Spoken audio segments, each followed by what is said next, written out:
Cool. All right. So we are here with Sarah Iverson at Clinic Sophia, and she is joining me. I am Dr. Abby over at CHIRO for Moms, and we are just here to talk a little bit more about PA work, how it looks, the big questions that she gets asked, and just here to kind of answer those. And then if any other questions come up, you are able to reach out to her and her clinic as well. So thank you, first of all, Sarah, for joining us. And I guess before we really dive into the questions, can you tell us a little bit more about you, who you are, how you got into becoming a PA? Yeah, thanks, Abby. So I have been at Clinic Sophia for 3.5 years.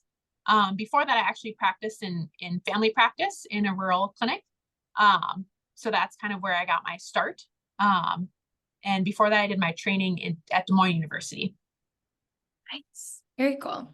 Well, we will go ahead and just get started into those questions then, because I think the biggest one I know that I had, especially going through school, is what is the difference between a PA and an OBGYN, GYN, and kind of those big things that patients should know about the difference and how your scope of practice works.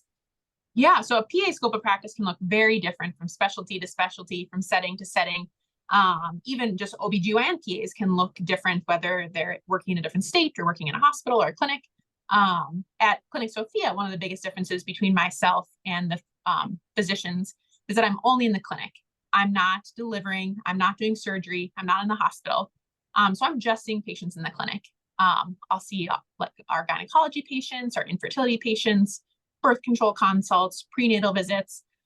For most of our prenatal visits, I'm seeing them mostly in the first and second trimester. Because as delivery gets closer in the third trimester, we want those patients to mostly be seeing their delivering providers so they can kind of start talking about their delivery questions and concerns.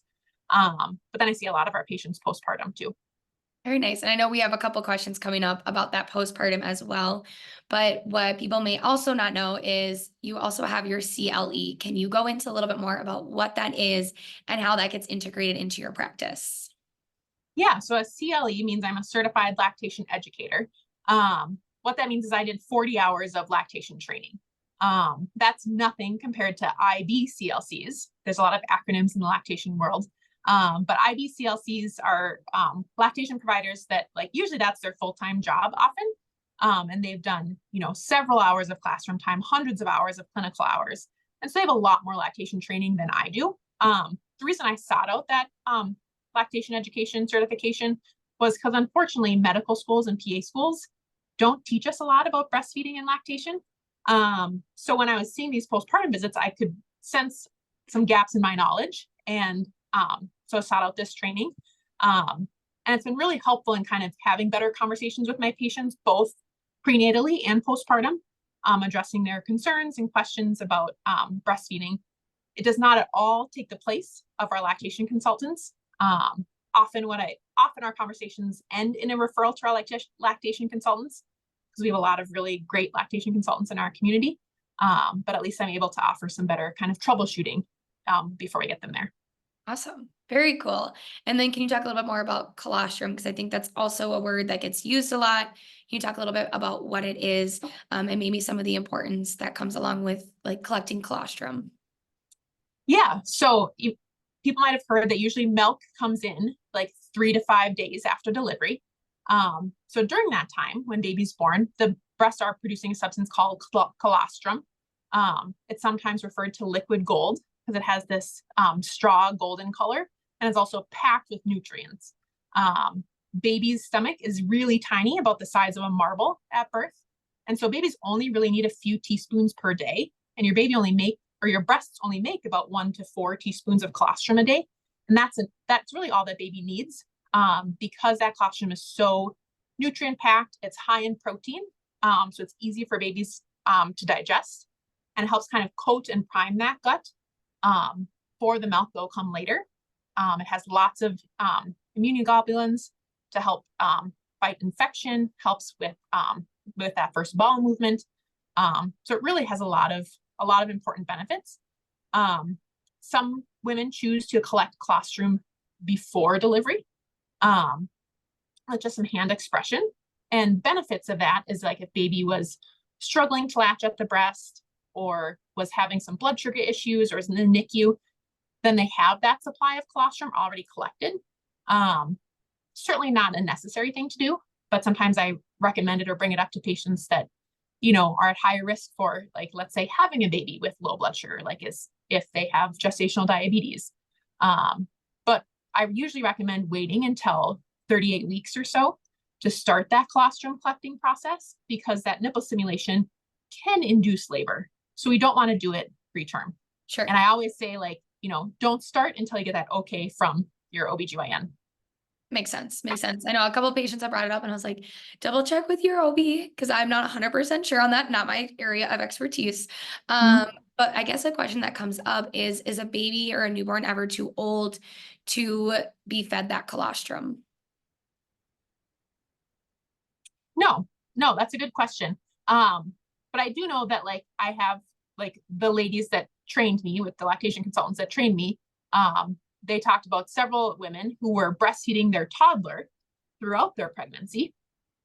And then the amazing thing about the breasts is that the breasts still know to switch back to colostrum when delivery is coming near. They can keep breastfeeding that toddler during that time. The toddler gets some of that colostrum, no big deal.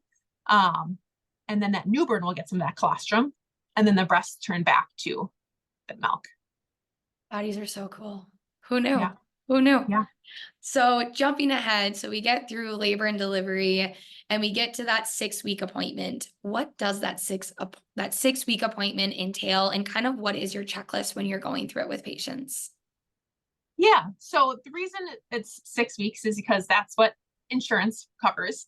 You know, we'd all probably benefit from a few more appointments than that. But that's kind of the current insurance structure. So kind of the checklist that I'm going through in my mind as I talk to patients is based off of the 7 Bs, is how we were taught to remember it in PA school. And I kind of just think of it head to toe. So starting with the brain, checking in about mom's mental health. How's she doing mentally? Looking for signs, symptoms of postpartum depression, anxiety. Breasts, how's breastfeeding going? How's pumping going? If she's formula feeding, how did weaning and the milk supply drying up, how did that go? Bleeding, is she still having vaginal bleeding? And when might we need to follow that up? Any problems with the bowels, constipation, stuff like that, hemorrhoids, bladder, is there any leaking urine? Do we need to talk about pelvic floor PT?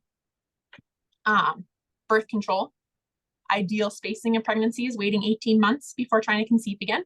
Granted, that's, you know, we have to weigh, you know, mother's age, mother's family plans, stuff like that, but kind of talking about how we're going to get that pregnancy spacing that she wants with birth control.